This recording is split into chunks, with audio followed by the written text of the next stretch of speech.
Boom, there you go. Okay. I'm kind of nervous to interview you, James. That's funny. I was like, man, this is the least nervous I've been for an interview. This is gonna be fun. Just talking to a friend. Good. I'm so glad. Okay. So the issue is about creativity and more about being surprised because creativity is really a broad thing, but being surprised by creativity. And I kind of I looked through some of your old interviews actually just to see like what are people usually asking James? They're probably a lot of the same questions they're asking me, right? Yeah, yeah. Where would your character be in 10 years? Blah, blah, blah. But I want Uh-huh. to ask you about behind the scenes, really, your own creativity. And do you tend to compartmentalize, like, I'm good at this, I'm not good at that, I'm do this, I'm do that? Do you see yourself as a creative person? Do you see yourself as more analytical and like getting things done? You feel like there's a pretty free flow, or if you feel like you're pretty compartmentalized with your creativity? That's a good question. I think it's evolving, and I think that coming out of One Tree Hill, it was basically, sink or swim. Like, do you want to, if you want to continue doing this, you're obviously going to have to learn different disciplines. You're going to have to be more than just an actor if you want to go out and make opportunities for yourself. And so it started with our show, which started with Everyone's Doing Great. And fortunately, it had some directing experience before that. But we shoot the show on basically no budget. So it was like, all right, let's learn how to edit, and then let's learn the rest of the workflow. And the writing is obviously involved in that. And I think that I've become more disciplined in trying to get good at individual things throughout that, at least, filmmaking creative workflow. Um, Outside of that, I don't, yeah, outside of that, like I don't consider myself a great businessman. Like I can't pitch anything. You know what I mean? I don't, if I need to sell something to you, I immediately clam up.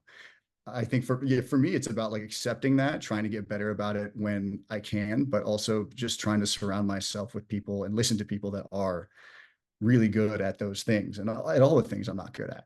And I think that just frees up more time to get better at the stuff I actually enjoy.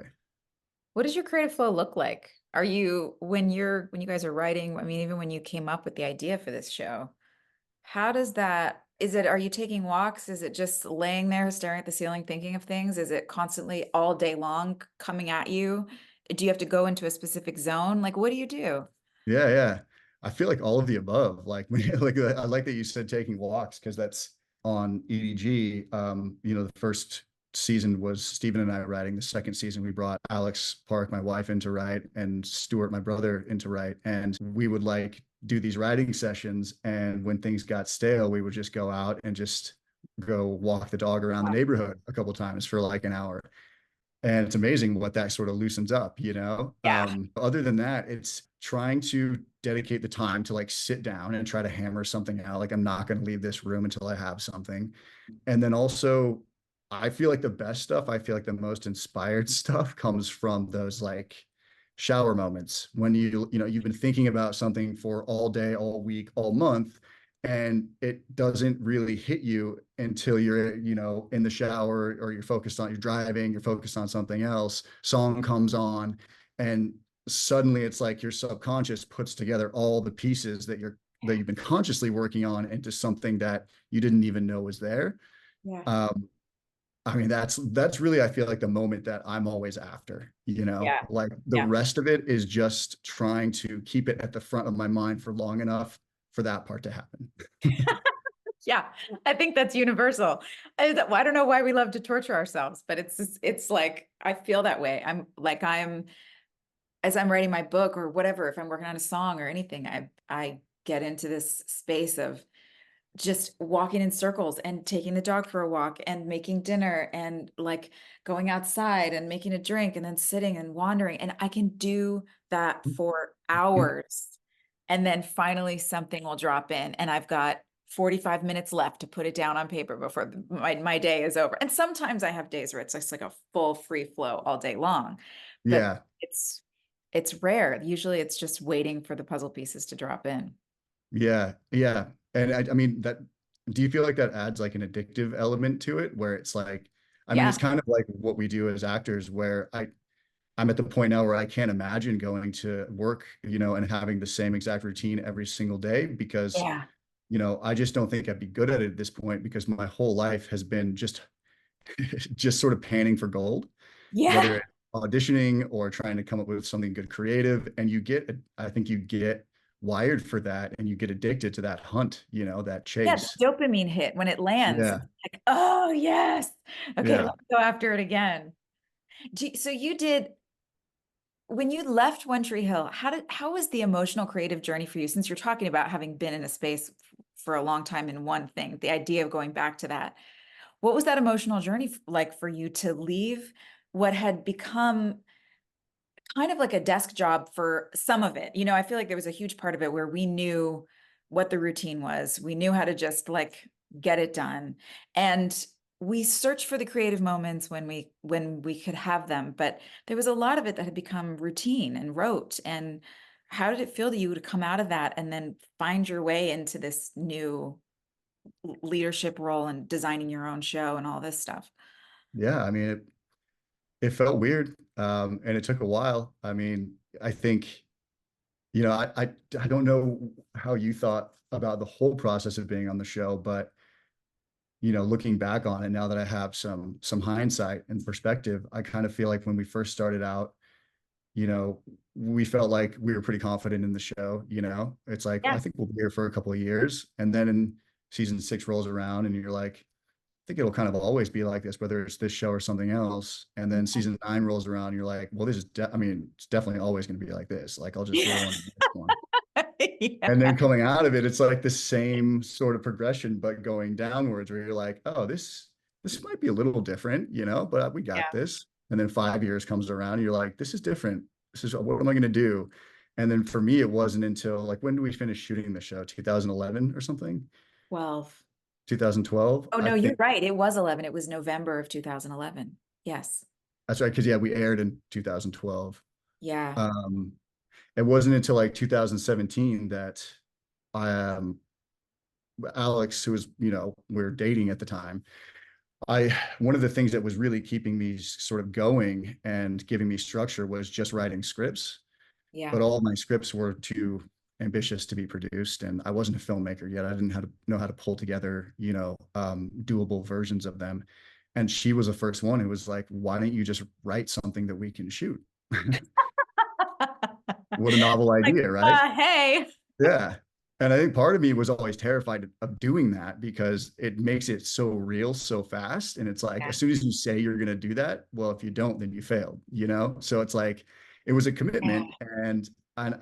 But just the way that she put it was so simple. It was kind of like, and this is her mindset, is like, if you're not doing it, then what are you doing? You know? Yeah. So that's where the show came from. That's where Everyone Is Doing Great came from, was just that moment of being like, it's time. I've waited long enough. It's been 6 years of feeling like I am a creative, but not being a creative. Yeah. And that was enough of a kick in the butt right there. It's good. That can take a while. Especially for, like, I had always had relative success kind of coming into One Tree Hill. I didn't have to hustle a lot. It was like things just kind of worked. And then the show ended, and suddenly I had to learn how to deal with rejection and deal with like the hustle of it all. Um, and I know you were doing a lot of pilots, you were doing a lot of stuff before One Tree Hill and acting wise, right? Like, did Here and you? there. Yeah, yeah. Yeah, I mean, it's interesting. I was just thinking about how the journey for an actor to have something come along when you're that young and then have it last for so long. And then to get out of it, it can just be so much easier to sit back and just wait for somebody else to bring you an opportunity. So to really step out and take the risk and go, I'm gonna push through this and make something myself and actually take the risk of failing. Like, that's the thing, because if you just sit around and wait for it, then you can blame everybody else for not giving you the opportunity. Like, I Mm-hmm. failed because nobody gave me an opportunity. But Mm-hmm. if you're taking your own risk and you're putting your money where your mouth is, it's on you. Yeah, yeah, which is scary in its own So right, you know? scary. Yeah, but I think after, a period of I think after realizing just how lucky we were to have a show that went so long, just what an anomaly that was and an outlier that experience was, um, it became even scarier to not try to do something else, like all of a sudden, like the prospect of failure was not so bad up against the prospect of just like you said, waiting for someone to hand it off to you again. And Yeah. especially when you realize that even if that does happen, you might have a good year, Yeah, there's no but chances guarantee. are you're not going to have 2 or 3 or 4 or 5 good years out of it. Like, Yeah. I think we've both been there. We've been on a show that, you know, um, for all intents and purposes, felt like it was going to be, great. And then all of a sudden it's like one season later, you're like, well, wow, that's in the past already. That's wild, Yeah. Yeah. I know what I want to ask you. What is something that you didn't know about this process that you learned, like as you went down the line, you were like, I wish I had known this when I started. God, there's so many things. I wasn't anticipating the hardest part being the uncertainty after you finish a project. I, I I think putting together any project yourself is really like difficult and scary. Like building anything from the ground up is it takes everything. It takes everything you have, right? It really, really tests you and tests your dedication to whatever it is. Um, and I was expecting that. I still was surprised at just how much it tested me, the process of pre-production, production, post-production, all of that. But the toughest thing has been when the whole thing's done and dusted and you're out to market with it, and you're waiting to find out how and when it's going to be released.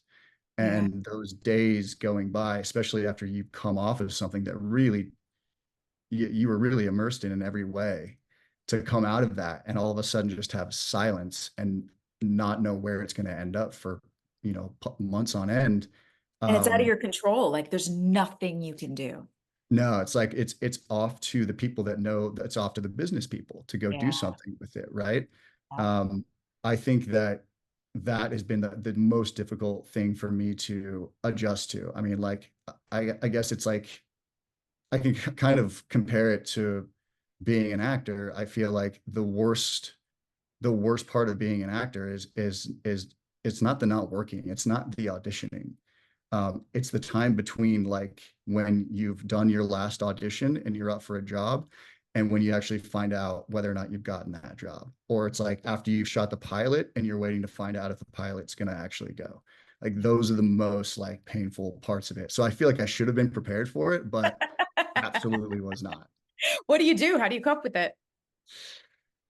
Oh God, I try to do one thing every day that will move the ball forward, Yeah, even if it's something that even if it's an idea, just a half-baked idea, post for social media or some kind of pitch deck, or just trying to dust up some kind of press, or is trying to set a meeting, even if it's something that never materializes or ends up being useless. It's like just the feeling of trying to take one small step every day helps. Yeah. Um, and also trying to focus on something else, which I think is just healthy, like sit down and just like read a book again, like, Yeah. or Yeah. if you don't want to read a book, maybe like play video games for an hour. Like you used to do, never do that anymore. Like do Hey, the what do things you that mean? might make you Hey. happy. Color your dog, like Yeah. spend time with Alex. Like these are the things that keep you sane. Yeah. Yeah.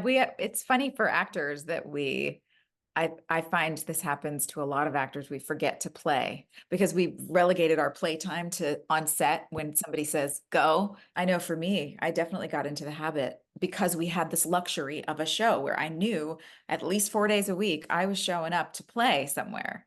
And it was a whole new thing I mean, having a daughter super helped with that, but it's still it wasn't my second nature. It wasn't the first response, was just to go into play.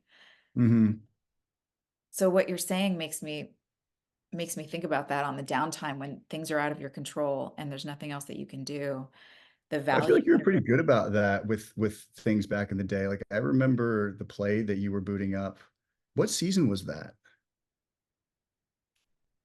Five, 4 or 5. It was 4 or That was 5. like early on, wasn't it? That That was was four. like, yeah, yeah. Yeah. Um, yeah, it was those things like that. And, there was a couple of other, cast members and producers and people in the crew who were doing other things. That was an inspiring thing for me to see, and I think it was definitely there's always like a part of you that's like, I want to do this, but whether or not you can or will is a different story. So to be surrounded by people that are actually doing it Yeah. is a real motivating factor. I remember that very clearly. Do you do you do that in that downtime then? Do you find you're creating new things, or do you feel like that it hurts too much to create new things that you might not be able to see through, and so you just need to use your play in a way that it has no success or non-success attached to it? So no, yeah, these are very good questions. Like, I mean, you definitely hit the nail on the head with like there being a certain amount of time.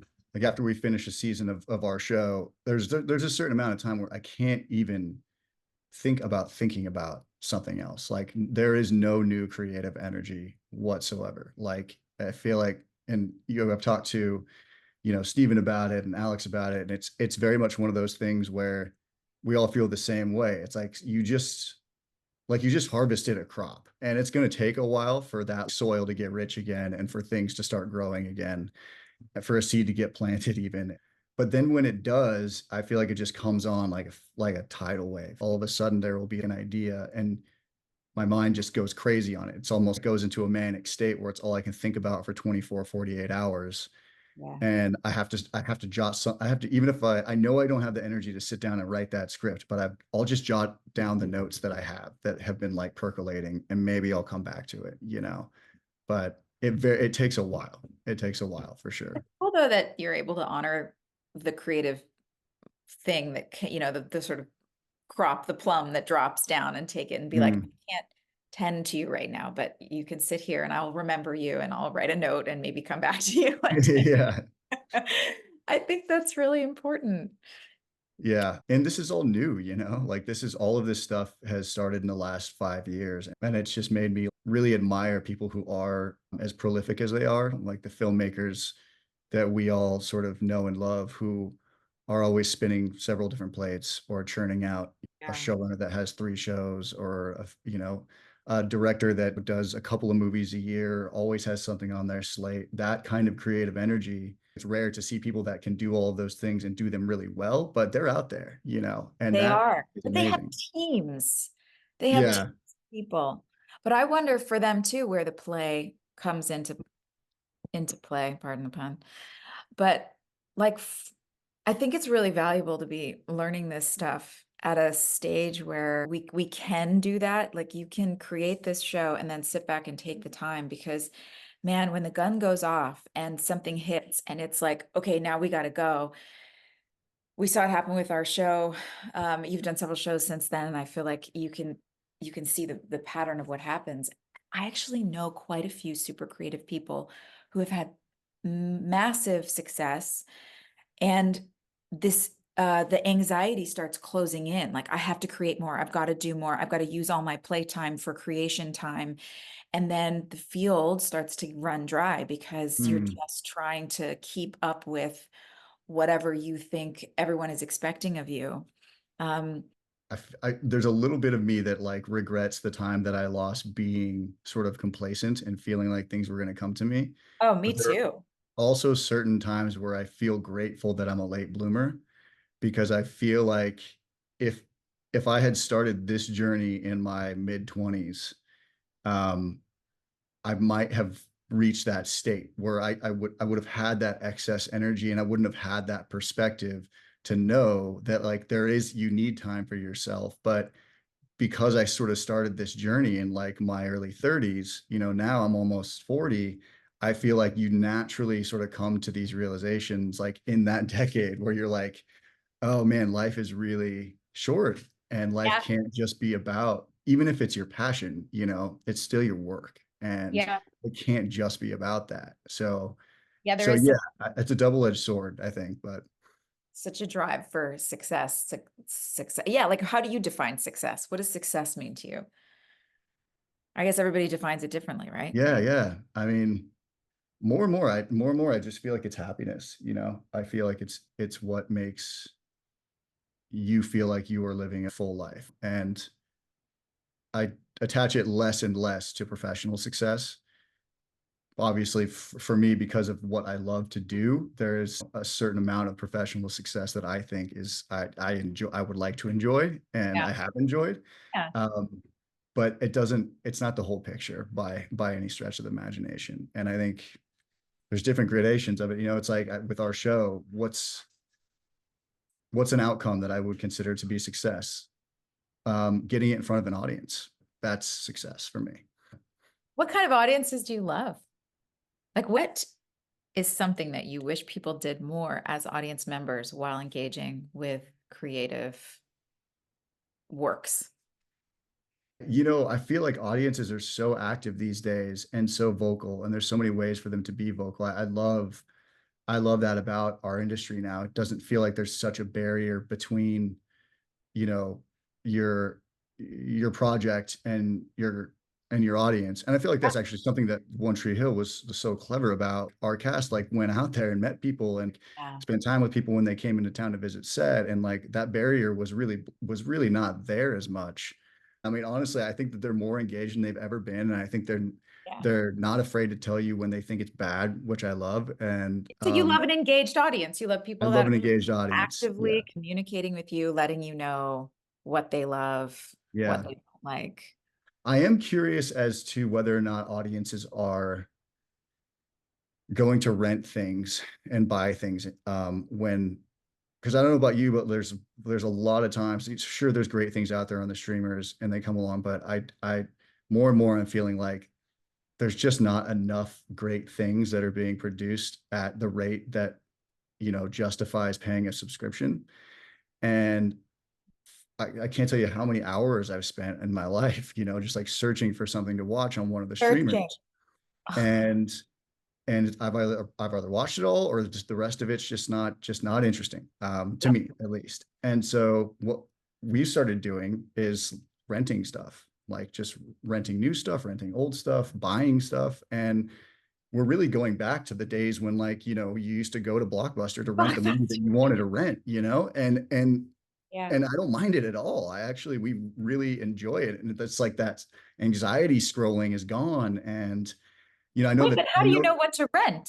Isn't it the same thing? You're just scrolling to find a rental? I think what we'll do is usually we'll go like by movie star sometimes. Yeah. It's a Ryan Gosling night. Easy, Yeah. boom. Go see what he's done.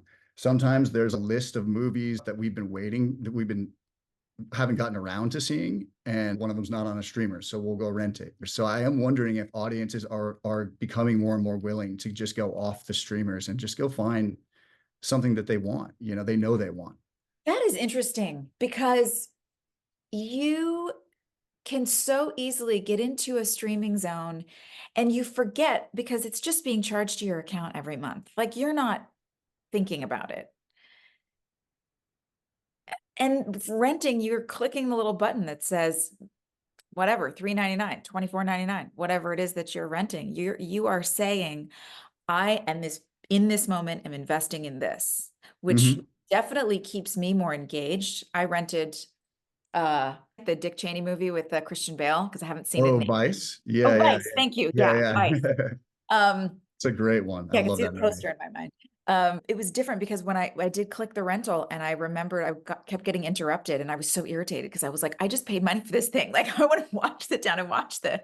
It's crazy, It made man. me Like, care a yeah, little it's bit like more. whatever it is, $5, $7. It's not much, but it makes it feel like a presentation, And then Yeah. you go to click start and you're like, hang on, do I have everything I need? Like, do I have, like, I should pop some popcorn, right? Yeah, Like, do I have my popcorn? Did I pee? Do I have my soda? Do I yeah, turn off my phone? Yeah, that's what I love. Audiences that turn off their phones. I can't even get my daughter's Maria's 13 now. So we have rules around phones and TVs at the same time because otherwise she would just always be in this thing. yeah. Have you heard about showrunners? Like they have I can't remember what the keyword is, but the showrunners and execs now have a new word for that. They're competing with people who are watching while they're on their phones. So like Yes. information has to be instantly digestible. You can't trickle out information because Yes. people's attentions are not engaged for long enough, they need the info dumps right away in Yeah. small spurts, right? And then you can't circle back to it. Like you got to So if move they on. look up, they're not like totally lost because they've been in a text message and they missed a few seconds of the show. Yeah, yeah. I think it's called like second watch or something like Yeah. that's second watch. I can't remember, but yeah, it's just wild that that's where we are. Did that factor in when you're creating, everyone's doing great? Does that factor in? No, no, definitely not, because I wouldn't even know how to cater to something like that. Like I wouldn't even know how to, you know what I mean? Yeah. Um, and also I feel like our show is almost like millennial ADHD anyways, the way that it's shot and the way that it's cut, like, you know what I mean? Like we The like beautiful score. It it's really, our yeah, like it yeah. really caters to like the attention deficit generation, I think, It's you know. amazing that you've done that though, because there is something very sort of Woody Allen art house about it that reminds me of these great 90s movies. And somehow, I mean, there's a little Curb Your Enthusiasm, but it's not that. It's meant to keep you on your toes, you know, like Yeah. it feels we want it to feel like the things that we love. Like we want it to feel a little bit like her, but we also want it to feel a little bit like Fleabag, and we also want it to feel a little bit like a John Hughes movie. And like Yes, it's it's like you want sophisticated.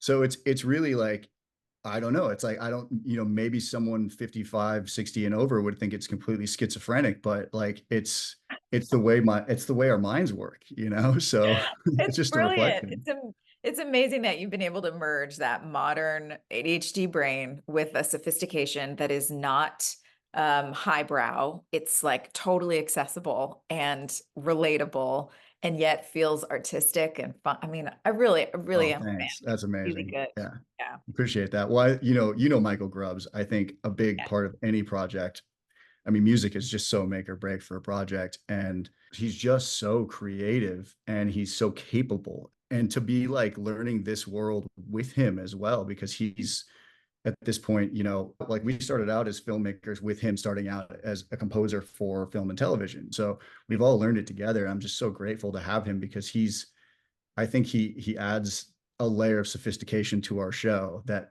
you're talking about there that we just are, you know, we just can't do without. Yeah, it's spectacular. It's such a great combo. Well, I started to watch the new episode or the first episode of the season. I got about 10 minutes in and I was just getting ready for stuff. So I'll watch the rest of Oh, it. okay, yeah, Oh my yeah. God. No, yeah. Thank you for thinking about that. I wish I had gotten it to you last night. No, it's okay. Well, we'll have plenty of time to watch it in between now and when we print this up. So Yeah, I'm looking forward to hearing your thoughts. It's definitely I mean, I think it's the show's grown up a little bit, you know, just a little bit. Like we're just covering some territory that we didn't cover in the first season. And, you know, it's still super like endearing and fun and kind of screwbally, you know, but we set out to make the kind of show that we like to watch. And those shows are the ones that can like make you laugh and make you cry, you know, and just you said you're covering some territory that you didn't get to before. What is that? the second season is first of all it's more focused on the four characters instead of being hyper focused on my character and Steven's character. We really open it up to Alex and Kariba's characters because in that first season we just saw that their chemistry together was so palpable, and we were like, well, that's something really special that we should be capitalizing on and expanding on. So that's what we do with season two. It's about life, love, and loss. It's interesting to jump into the second season with the first two episodes. I'd be interested to feel like if you're watching a different show. Yeah. I mean, so far, the first 10 minutes, I'm like, it feels like back in the old saddle, which what I loved about the first season. Do you know when this is coming out though? When is this actually releasing? We have to release it this year. I mean, the Yes. audience is eager for it, and you know, we did a re-release of season one early a couple months ago. We finally released it like on TVOD, you know, on Amazon and Yeah. Apple, and it was great. It did really well. But the number one question is just like, where is season two? You know, so Yeah. we don't want to make people wait any longer. So whether it comes out on a streamer or whether we just push it out ourselves, I think we're hoping to have it out this fall. All right. I am going to wrap us up, but I wanted to ask you one thing that we're asking several people throughout that we're doing features with and things throughout the issue.